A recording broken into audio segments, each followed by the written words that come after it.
How's it going, everybody? So about a month or two ago, I did a tool review on this drill press, and I told you that if anything ever broke on it, I would be putting that information in the description.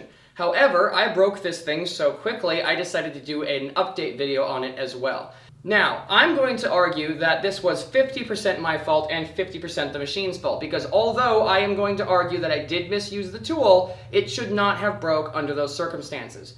Now, I was trying to drill a hole through metal, and I was using several different size bits to do that, and at the time I had this 1/4 inch bit in the machine, and I was having a hard time running it through the metal, so I got impatient and I wrenched down on the machine. This 1/4 inch bolt was able to snap the entire back half of this off of the drill press.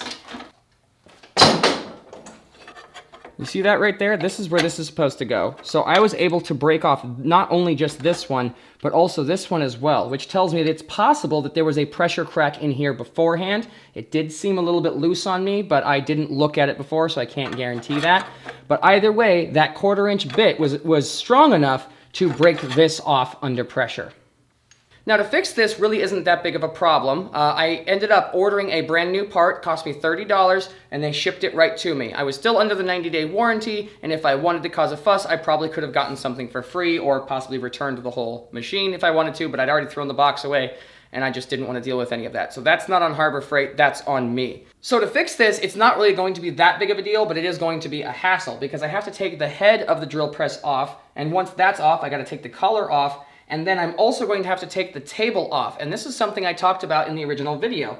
I don't have a great way of removing this. The only socket that I have that fits it is going to be something like this. You can't get a wrench in there, you can't get any other tools in there, you couldn't even get a deep socket in there if you wanted to. It has to be this size socket, and it just happens to be a 15/16. Kind of an odd size to pick, right? And I don't even have a breaker bar that matches this, or a wrench, or anything. So what I actually ended up having to do is I cold forged myself a little bit of a breaker bar, and so hopefully, after I jam that in there, this piece should be able to pop right off.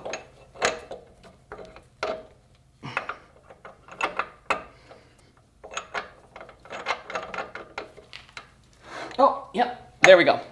That's also your table tilt mechanism, and so my plan currently is to just not use that feature.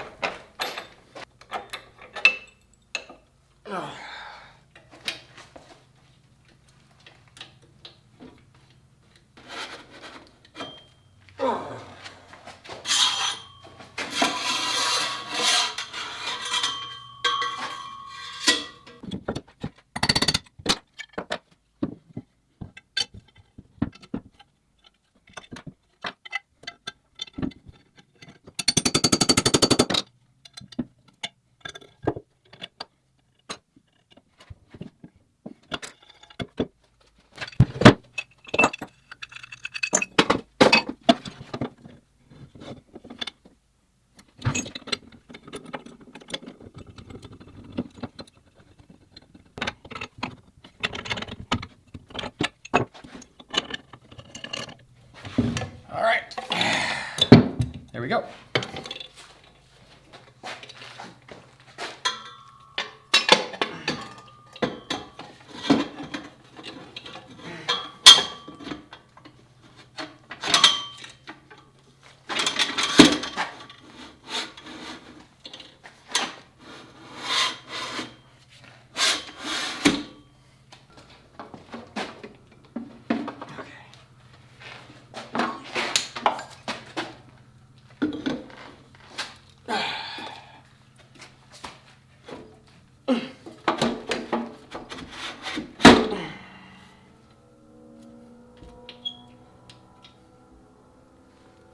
So even though I'm pretty annoyed at this, that only took me about 5 minutes to change. Even with moving the camera around, that took me 5 minutes. Not that big of a deal. Like I said, I probably could have complained at the company and they probably would have given me something for free, or I could have returned it, so I wouldn't put that on them either. I do think there was a manufacturing defect that I'm kind of annoyed about. I don't think it was all just my upper body strength that broke it.